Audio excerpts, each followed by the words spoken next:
says target creature gets like switch power and toughness of target creature and you draw card. So you basically, if you discard 5 cards, the creature gets basically buffed by 20, and you can swing lethal. And then you have various ways to protect the creature and give it unblockable, basically. And we're off to the races. It looks like we've got a ponder on the stack, so we're going to look at top 3. Don't like those, so we're going to have a little shuffle, and then we're going to draw a card for the turn. Yeah, this deck plays, I think, 12 cantrips. So for Brainstorm, for Ponder, and for Preordain, because since you just played 2 combo pieces, the deck is very all-in, and you really need to find also the protection spells and the setup. But I think this is a smart choice in this meta, because since Bonza can't interact, Affinity struggles to interact, and it's quite a fast deck, because since you just require 2 cards, you can go off on turn 2 by playing turn 1 trap, turn 2 inside out. So I think Trivella, so the tribe player, will be the aggressor in this matchup, while the Goblin combo player will probably try to achieve either a faster combo or some pieces of interaction, because we saw that makeshift munition is a problem, but also we can see Crackdown Shaman, because since it's a Goblin, you can tutor it with Goblin Matron. Well, one thing that to be able to win with the split and twin type combo is you need lands, and we are missing them as we miss our 2nd and 3rd land drops for the turn. So Goblin player is going to be pretty happy here. What's this going on the stack? That's a Deadly Dispute. So basically you sacrifice a creature or an artifact, draw 2, and create a treasure. And since Putrid Imp returns from the graveyard, it's actually a very, very good card. Here I think the Goblin combo player is willing to achieve something, either the missing piece of the combo, or just an interaction. I think I know the player, because we playtested together, the Goblin combo player Aldegheri, and he's a very, very good tribe combo player. So I'm pretty sure he knows exactly how to pressure Trivella's deck. Well, they were both these decks missing on land drops, and we did manage to find an Ashburns there, so we can cycle that, go get ourselves the planes that we need. Now we can get the tribe on the battlefield. So how do we make this so it's unblockable? Because right now we can just block it with one of our creatures. What cards are in the deck that make this unblockable? So there is Shadow Rift, that is for 1 mana, because you have a couple of cards that tutors either cards. So Shadow Rift is probably the cheapest one. Then you have Wedding Invitation, that is a 2-mana artifact. It's commonly played. And the 3rd card is the new... Escape Tunnel. Yeah, Escape Tunnel, so the new fetch land. That also gives a creature with 2 or less power unblockable. That's funny, because sometimes when I play a Magical Line this deck, I tend to combo off and then try to give the creature unblockable. But if you already played the combo, the creature is 21, so you can give it. You got to do it before. Yeah. I got you. Well, we're seeing that 1 Goblin sacrificed here. That's going to generate us 1 mana. Then we're going to unearth it back out the graveyard, so we can, it's going to come back without any counters on it, so we can still keep using it. Then that's one of the key pieces that we see being fired off here. This is the ability to give all the creatures +1/+1 enter for this turn. First day of class is that. I knew it was a mouthful when I was going to say it. Do you know that the unofficial name of this deck is Mogwarts? So it sounds like Hogwarts. Like Hogwarts. Yeah. Well, is this just a win here? So we've now got infinite mana. Infinite mana goes to the Matron. Matron's now going to go 2-drop the piece that we're missing. Yep. And this is just going to be game. So let's have a look at how they want to go about it. As you mentioned, there's lots of pieces. Oh, they're just showing them like, I've got this one and I've got this one. I've got infinite mana. I've got infinite creatures. Yep. I'm going to kill you infinitely times. And that is going to be game 1. A little bit of stumbling there on our mana. Maybe Tribes would have got there if they were able to hit the 2nd or 3rd land drop on curve. But doesn't matter. It's fine. It's best of 3. It says Games of Magic after all. Both players 8-1. Really looking to lock up that 9th and 10th victory. 10 wins we think we'll be able to, it's a hard lock to get to top 8. Anything other than that, you're going to be in a little bit of sweat when you get to tiebreakers. So let's have a little look at the sideboards and what potentially they could be bringing in. So I'm seeing, where are we going to start? I think we've got some Dispels. Is this a matchup for it? Yes. Hydroblast? Yes. Piracy Charms? I think so, because you can kill the Prospector. Flares? No, I think Oh, flares. Sorry. that's kind of it. Yeah, it is flaring. Flame pens. Prismatic Strauts. No, I don't think so. By the way, that card is extremely hard to read the text on from where I'm sitting right now. That white and white does not work well. We need to get that one sorted, Wizards. Swirling Sandstorm. No, I think that card is a strange card. I like it, but And Lorien's Escape. no, I don't think so. Okay, so just some of the counter magic, try and fight some of that early spell, because you imagine on the other side, red, they're going to have a lot of stuff like Hydro Blasts and Pyroblasts, etc. So let's go have a little look at their sideboard. I see some Gorilla Shamans. Not a matchup for it, right? We've got some Clan Shamans. Yeah, that's Hydro Blasts. yeah, Pyroblast. Yeah, Pyroblast. Cast into Fire. yeah, that's probably yeah. Is like Breath Weapon even a good thing? Yeah, here? I think I will try to board in all the things, and then at some point join my combo and kill you. Okay. So I think we have a clearly aggro versus control playing this combo mirror. Does play draw depend on if you become the aggro or the control match? I don't think so. No. So okay, so there's just going to be more tools, so they're going to sit back a little bit, kind of try and control the board state as best they can, and then, as we've seen there, when the shields are down, we can fire off our own combo and just win the game there and then. Sweet. Look really good. Look really clean. Yeah. Also, we have to remember that Tribe is a 2-card combo, while Goblin combo is 3+1 because you need 3 cards and a payoff. But how easy is it? Is it easier to tutor and get those cards in the Goblin deck than it is on the Tribe? The Tribe deck feels like we've got a lot of cantrips to try and find our pieces, where the Goblin side, there's a lot of tutor effects, so they can go find their pieces. Yeah, I think I think the strength of the Goblin combo is your mid-range plan, your grindy plan is great, because you can wait, and also you play Dispute, you play Artifacts, you play Matron, you play Unearth. So you really play a lot of cards that let you dig deeper, while not while you can still block because all your creatures have a body, and I really like this part of the grindiness, because the format is so grindy that this deck can perform well. It is very grindy. I think that's what makes it like such a really cool balanced format. Is every deck has got these little micro interactions. It is death by 1,000 cuts. Combo decks, not as much, but they really need to get those turns to set up. It's very rare that someone has the perfects and can win turn 2, turn 3 in this format. It is setting up 3 turns ahead. Okay, my opponents probably do that. If they do that, I'm going to do this. If we do this, we do that. I'll counter that. I'll set this trap. And that's what I love, the complexity of Pauper in general. Something I didn't think I would get coming into this format. I thought there's no rares in it. There's none of these crazy broken, busted cards. There's still crazy, busted, broken cards. Just the meta is shifted, so these cards are really broken. And it's really cool that Modern Horizons 3 is showing up, putting a kind of a spanner in the works, bringing a bunch of new cards that are all seeing play in main decks this weekend. But both of these 2 decks, not playing any of them. No. And that also is good. Like, these decks are strong enough that they don't need the Modern Horizons 3 cards, or they're just really good metagame choices for this weekend. If everyone's turning up with Affinity, I imagine both of these decks have got good Affinity matchups. Probably I yes. it, but I think like if you play combo in Pauper, you are probably a professionist, so you are kind of geared towards the play patterns, because both decks are quite tough to be played optimally. Okay, well, we're off to the races, starting off with this Ponder. No, that's the Preordain, isn't it? That's the Preordain, that one. So we're going to scry 2, draw a card. Like one of them, put it to the top, put it into hand, just tap, land, pass. One of the things that I looking at Pauper from the outside is it can be a lot slower. You do not have the untapped dual lands, so to speak, in this format. So you've got to rely on some of the artifacts, lands that come into play tapped, or some of even the new ones that do the deserts that do a point of damage, because they can work really well in decks where you bounce permanents back to your hand over the course of a match. You might get a free lightning bolt to the face or something along those lines. Tribe enters the battlefield though, so we could win as early as next turn if that sticks around, and we're going to see another common piece on the other side, Persist Goblins.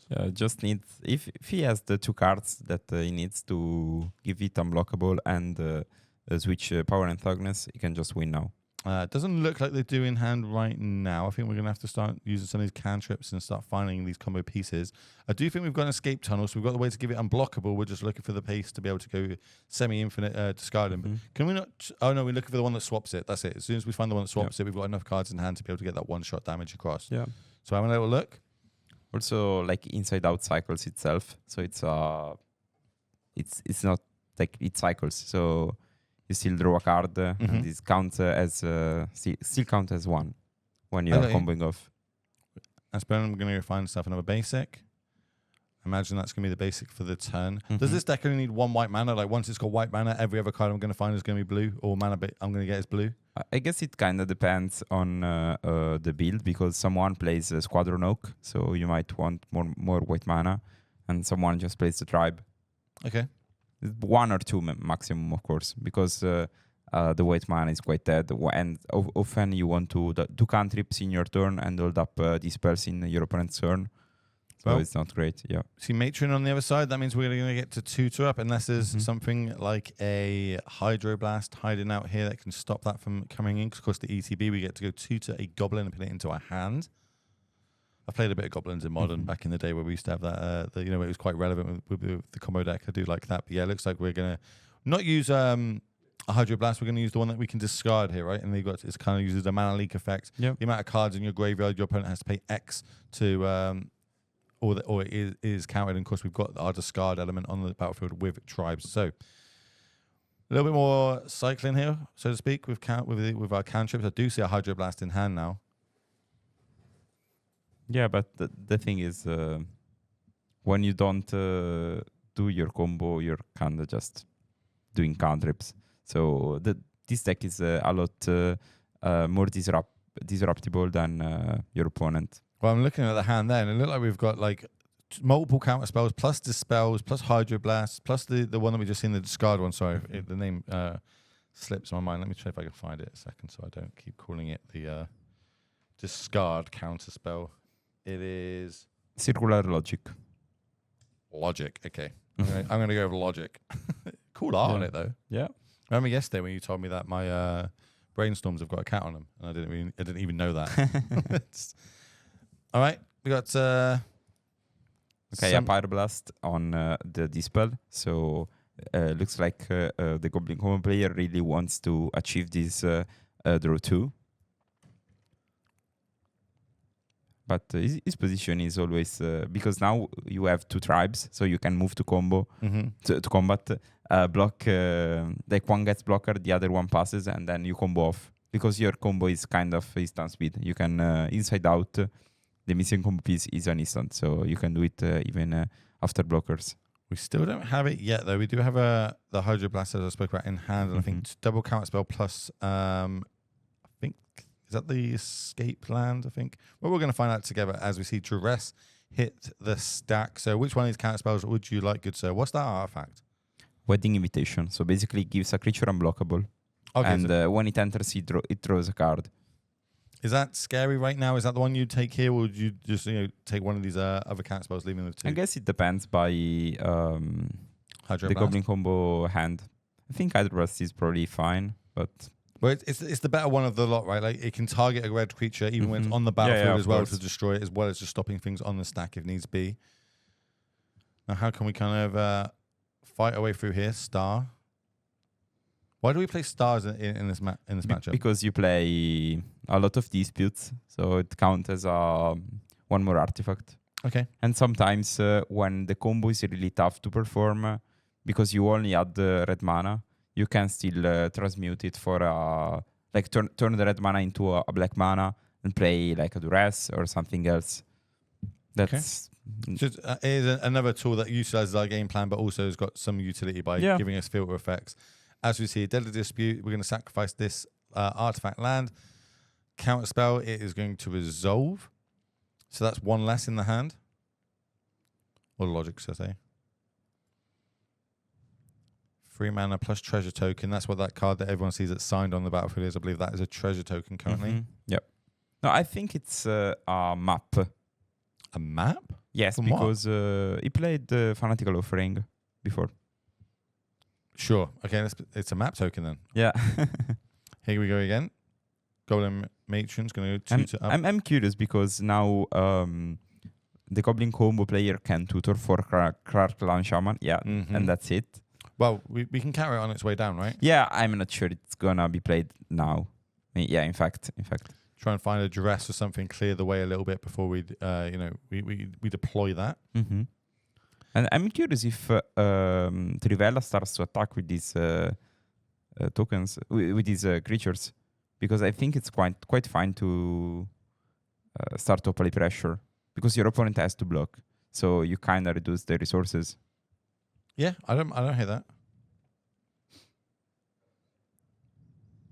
So now we've got a way of giving one of our creatures unblockable if needs be. Get another card deeper. One card we know about in hand. I think I can see another. Is that another Hydroblast in hand? Maybe. Mm-hmm.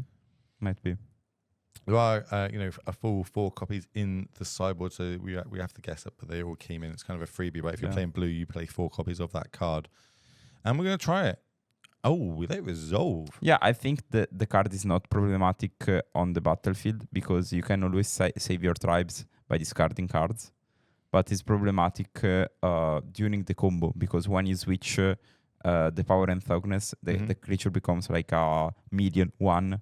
So it's basically knowing when, like having the experience and the patience, the discipline to know when to fire it off. Yeah.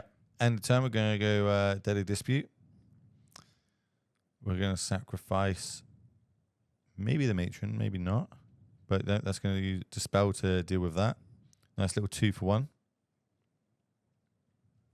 Or maybe not. Maybe we've got some Elemental Blast type shenanigans about to happen. Yeah, it's nope, we're happy for that. No Pyroblast inside. So yeah, cool. You got me a 2 for 1. I get to untap. And we still know about 1 counter spell in hand, of course. Mm-hmm. Yeah. 2 mana. Ooh. Okay. That's scary. That's pretty good, right? Especially when you got a little 1 toughness creatures. To either blast these. No. Or Secret Logic it. Yeah. Logic Kick. Now this is going to be this is the stack. Now we're going to Hydroblast the Pyroblast. Any response to that? Nope. So again, we win the exchange yet again over on the tribe side. But again, not many cards in hand now. If we only got 1 card, No, I think they both have 1 card. yeah, but that means if you activate this now, you're gonna be able to one-sided or sweep the board on one side, and it's a lot better for the Goblins player, I believe, than the tribal side, because you've taken out 2 of their key combo pieces. Pass turn back. I think Alderigi can use the map on the Krar clan and make it basically tough to kill, because so you can sacrifice a creature. Oh, once every turn, yeah. Just do it 1 time this turn. Yeah. Discard 2 cards, great. In your upkeep, discard another card. Draw 2. Yeah, okay, I like that. As long as it's a map token and not a treasure token. No, I think so, because I remember offering the spell Pyroblast. Okay, we liked the card. We left it on top. Can't get a good look at what it is from the art. It might be I think it's the shadow. It's the inside out. Is it? Yeah. I didn't see that. Okay, so we got the combo. No, they still need 1. They just need the green part now, right? Or 5 extra cards in hand. Yeah, something like that. First, you have to deal with the shaman on board, I think. And the only way to deal with the shaman on board is with what, Hydroblast? Yeah, either blast or maybe prismatic if they came in. If they came in, yeah. Or even Piracy Charm if it came in, yeah. So they're basically fighting for position right now. It's like, okay, well, I don't want to fire off what my combo before you fire off your combo, but if you fire your combo off, I've got this to respond to your combo. Well, I've got this to respond to your combo. Ichor Wellspring is going to come down. Second one's going to come down here, so that's another card deeper. Mm-hmm. And we see Spell Pierce being played by Trivella, but the card gets old pretty fast, especially in this format when the format tends to snowball. There are a lot of permanents there are a lot of spells that gives you extra mana. We see Malevolent Rumble from MH3 that gives you an extra Eldrazi. We see the Dispute giving a treasure. So it's quite easy to overcome a Pierce. Okay, we are going to sacrifice this token now. And I kind of going with the line that you said, I think here, like kind of realized that a little bit now. If we can give this a +1/+1 counter, then we can really start rinsing the hand of our opponent, or if not, the board. Yeah, as I said, like this is probably a master matchup, because I trust that going 8-1 in such a long and difficult tournament, with a combo deck that requires patience and knowing not only what your deck does exactly, but also your opponent's deck, your and the interactions is probably like we are seeing a battle between two very experienced players. So we use Shadow Rift there, targeting the Shaman to obviously giving it Shadow, sure, whatever. I think we did that to try and go a card deeper in our deck. We did find a non-land spell on top of our deck, though, so the +1/+1 counter is there. That is not what we want to be seeing if we're on Tribe's side. That's bad news.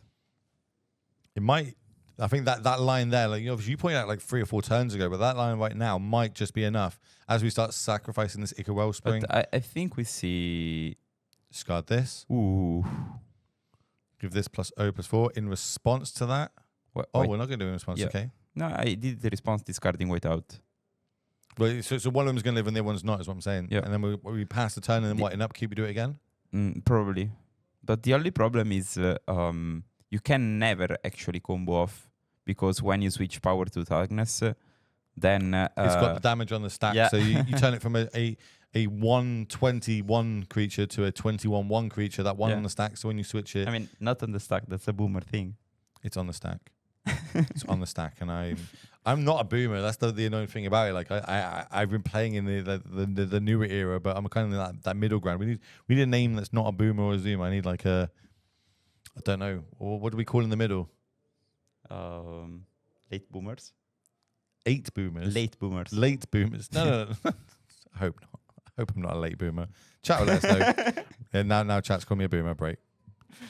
Cheers, chat. Appreciate it. Yeah, but still, as 1 damage of Synth, and I think Mesmeric Fiend is also coming. Yeah, I don't really like Trivella's position right now. It really needs to draw decent. No, I'd definitely rather be on the combo goblin side in this exchange. I think they've played it really well, played it really masterfully. But now I'm not sure I agree with this move, because I would just have sacrificed the land, the artifact land, so Mesmeric Fiend dies and you never get back the card. Yeah, so unless of course he's coming off. If you're coming off, you're right. Yeah, you're just seeing, is the coast clear? It is, right. Here's my combo. So just to put everybody at home one more time, talk to me through the combo. How are we now generating infinite mana? So, first day of class, and put it the goblin. The creature, you can sacrifice it. It enters with a -1 and a +1 counter. The counter nullifies, so it's basically a 2/2 coming, and you can sacrifice an infinite amount of time to generate mana, similarly to Yawgmoth. Yep. And then when you have infinite mana, you can try to dig to what you need. So munition, or the Oracle that exiled the whole deck, or any other win cons. Like everyone has something different sometimes. I think this list is clean because it only plays munition. Well, that's them going to take down the game, winning 2-0. Goblins combo taking down Tribe combo. We've seen there just how efficient and mid-rangey that can be. As you said, it can transition to what it needs to be in the matchup, and what it needed to be was the Vixer taking it down 2-0. So we're going to head back to the booth and see if we can find ourselves another feature match. Production's already on it. Is it meant to go like that? Would you say that Tribe was actually meant to, they want to run away with the game? Like they play spell pierces, right? They don't want the game to go long. They want to be winning turn 2, turn 3, but just Goblins having it on the other side, being able to combo, stabilize, and then threaten their combo and literally firing off on the right turns. Is hand disruption key in this matchup? Yes. I think Goblin has all the tools, even main deck, to be strong versus Tribe. I think also Tribe is a bit inconsistent because you have to look for 2 cards, but you also need the setup, the unblockable, and the protections. So sometimes it's tough. And I think game 1 was a bit strange because it ended on turn 4.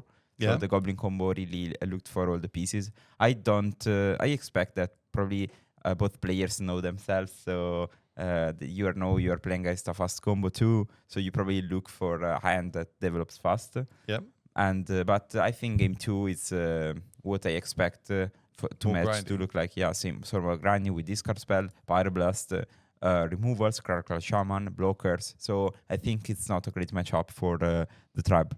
All right, looks like we have found ourselves a backup feature match, so we're going to try and move them across so we can give you some more amazing action.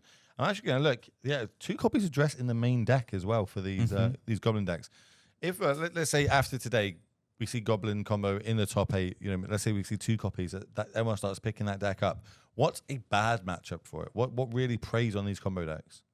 I think, well, that's I'm not 100% sure because I think you need to put pressure. So you should probably play something like Boros. The synthesizers type decks, okay. Or I think even Mono Red is a good matchup versus Goblin. So any deck that has a quick clock, yeah. Or anything that plays a lot of removals, of course. Like I remember when I was playing Black-Green, I played it in the previous Geddon. The Goblin matchup felt good because you had removal, then initiative, and then you win in 3 turns. We're still holding up removals. So Snuff Out, Cast Down, Defile. The way I'm looking at it is kind of when we attack it with the same color combination. If you go for the Red-Black Madness deck, it's got a really a lot of pressure going on with it, and it's going to have a lot of cards that you need to disrupt. Like you're going to be able to have access to the discard spells as well as ways of sorting out their graveyards, so the persist stops as well. I feel like that might be a really good attack angle to deal with the Goblin combo deck at least. Okay, what does it look like we got? Let me have a little look. What are they saying is going into our feature match right now? It looks like the deck you mentioned. I'm about now. to say it literally looks like Red-Black Madness is getting moved across, and that's going to be up against Glee combo. Wow. All combo deck. A lot of combo decks fit into the top here at Paupergeddon. Is there a reason for that? Are they just really good in a meta full of Ponza and Affinity? Yeah, I think we expected that the meta game would be Pawns Affinity and combo decks. I didn't expect so many, especially because the Glee combo that we are about to see is kind of a meme in the community. Like no one found a list until like Friday. So we saw that on Friday a lot. I was even on the camera, played a mirroring camera. Exactly. On the undefeated run. Did you win? Yes. Congrats. And I think the deck had really a good conversion rate. So yeah, I didn't expect so many combos, but they just have a very, very good matchup versus Ponza because Ponza plays 0 removals. Yes. And also versus Affinity, especially if you play those grindy decks where you play Duress in the main, you play a lot of disputes, Icors, etc. You probably also can manage to beat Affinity quite consistently.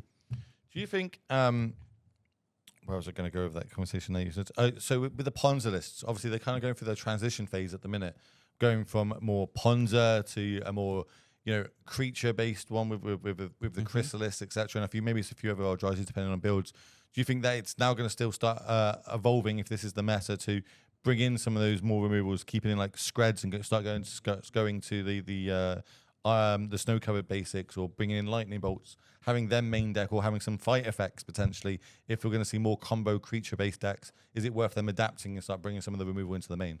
I'm not sure if it's worth. I would play just removals in the sideboard.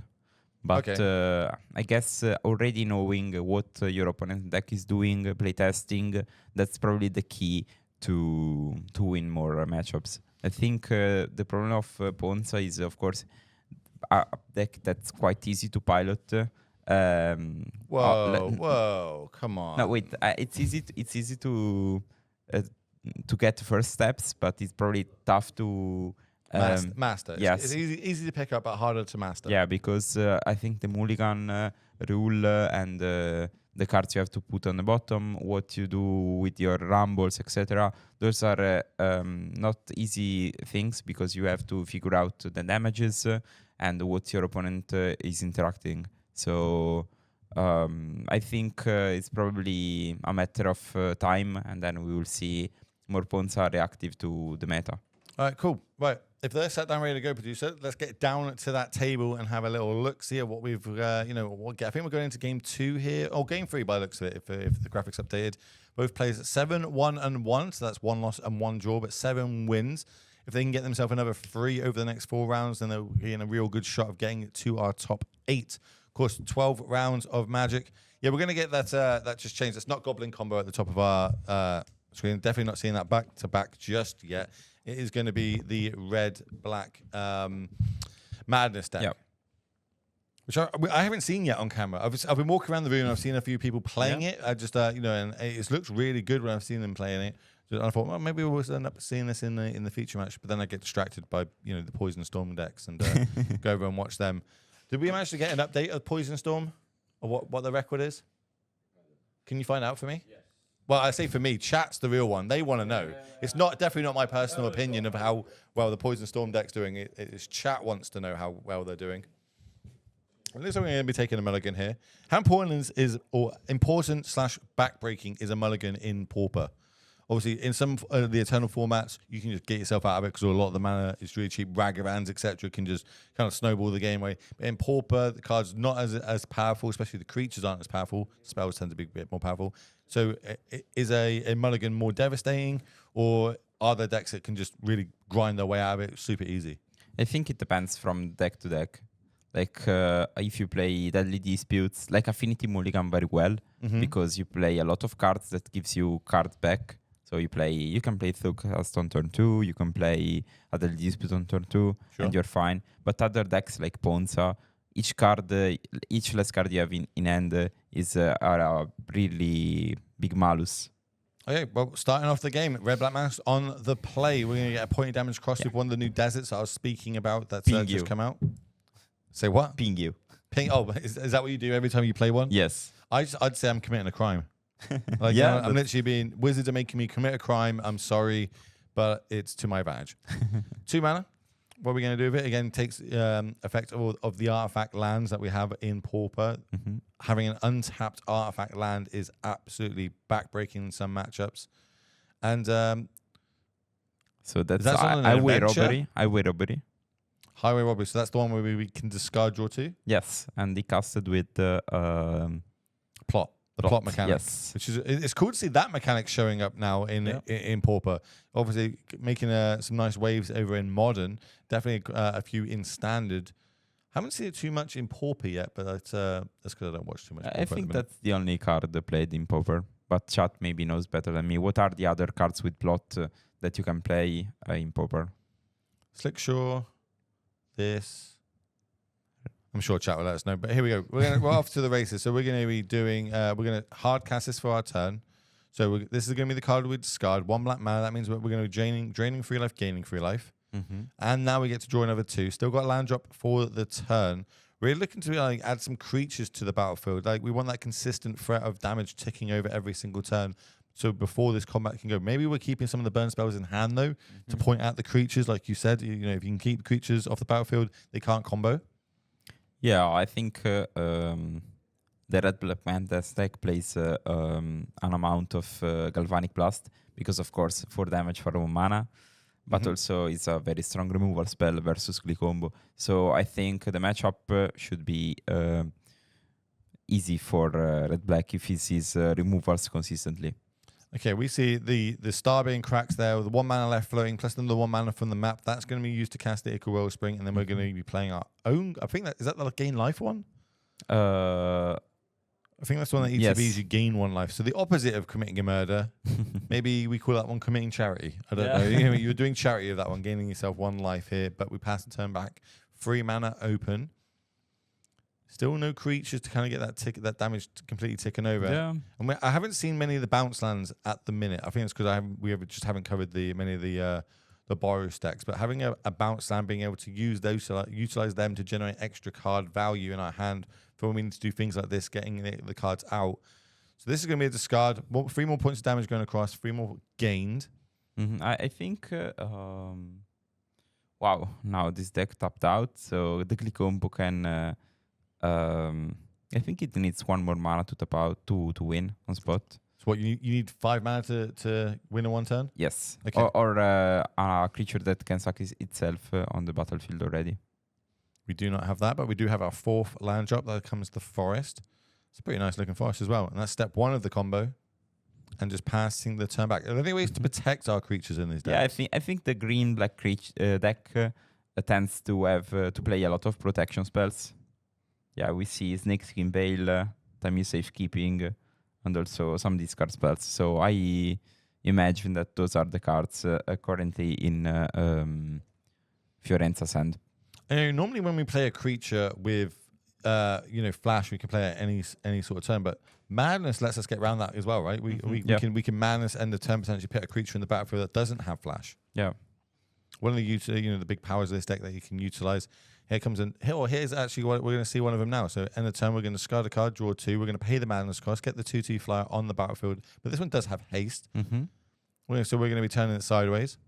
2 damage coming across, dropping down to 12. Yep.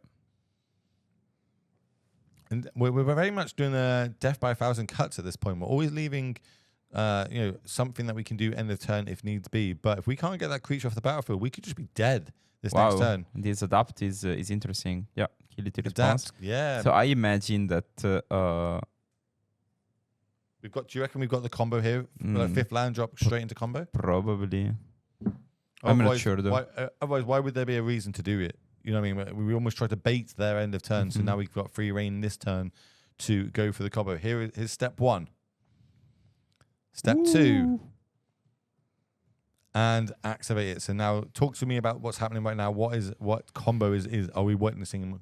So basically, once you have Glee enchanted with the Brute Scale, you sacrifice a token, add 1 counter. Since you added 1 counter, you create a token. Then you sacrifice the token and do it again. So the creature is an infinite basically. And now there are a couple of cards that lets you win on spot. So there is a card similar to that Dweller Oracle that lets you mill your whole deck, and then you have a win con from the graveyard. Otherwise, there is, I think, there are many win cons that. But it's got to be in hand. There's no way to go to and find them. We see the Deadly Dispute on the Ichor Wellspring. That's going to give us 3 more cards in hand. Generate the treasure token. So mana right now not an issue. We just need to find one of those cards that you mentioned to win the game this turn, because it does not have haste. It was played on this turn. If it lived, from last turn, then this would just be we can just turn it sideways to get combat damage across. But here comes another deadly. That's not a deadly. It's one of like a deadly dispute. We draw 2. Fanatical Offering. Thank you. Map token's going to be generated from this also, one. I think. No, it did. Did you play the land? Yes. Yeah. We played land this turn, so we played the swamp, I believe. And now we're going to use the map token, I think, with that direction. Yeah, because I think that creature needs another +1/+1 counter. Why not? It finds the +1/+1 counter. But are we missing green mana now? Yep. Is there any ways to generate any extra mana besides colors? Like, how do we utilize colors right now? Is it only by playing artifact rocks and cycling them? Chromatic Star, and I think someone plays Jack-o'-lantern in the deck. That is a card that lets you, from the graveyard, you can pay 1 mana and that 1 mana of any color. Well, we pass the turn back. Currently, if we've got 10 points of damage in the hand, we will win the game this turn. If not, we could be in for some trouble. This is game 3, of course, of round number 10. A win for both these players gives them the hope, the chance of getting into top 8. A loss at this round with the draw might knock you out of it. I think you are 100% out of the top 8. Yeah, you're going to have to start looking at top 16 prizes at that point. And neither of these two players want this, especially battling out for so much magic that we've seen over these 2 days. We're actually in round 3 of all, day 3 of all the magic we've seen. We did kick off on Friday with the top Pauper League. We crowned ourselves a top Pauper player. And then yesterday we started off Damnation. This is day 2 of it. Think old GP style events. This is what we're trying to bring you here at Damnation. Wrong, Paupergeddon. And I say we've got Damnation coming up later on next year. So make sure you stick around on the socials if you want to take part in that. That's a huge legacy event. Because, of course, Boost MTG, that logo you see there above us, they're the TO of this. They love eternal formats and they love putting on events for things we don't utilize too often. Are we seeing 10 damage this turn? This is 6 damage. That's half the life total. Can we get another 4? Galvanic Blast. Do we have enough artifacts? 1, 2, 3. We do have 3 artifacts. We tap in. Galvanic Blast. That's Xaxes. That is that. We had the win next turn, but we see Red Black Madness taking it down.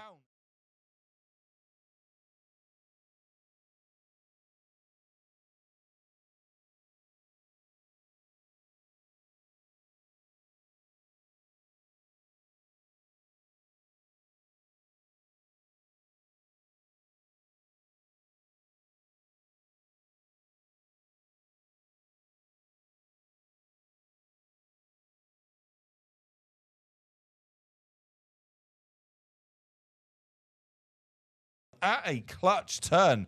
That looked really cool. I told you how cool that deck was going to look, and it fired off there and managed to get the W. Congrats to them. Yeah, I didn't expect it. I think I was already cheating for the... Well, they were sat there. They weren't doing much for a couple of turns. Right? They were sat there in their hand. They were just turning the wheels, getting a little bit of chip damage in here and there. They had the kill spell on a certain turn, and maybe they worked out, okay, you might not be able to kill me exactly next turn, but you know, I'm willing to take that risk. I'll fire my removal spell, get your creature off the battlefield. You have to have land plus the full combo in your hand for me to lose the game. If you've got it, sure, I'll take it. If not, if I can untap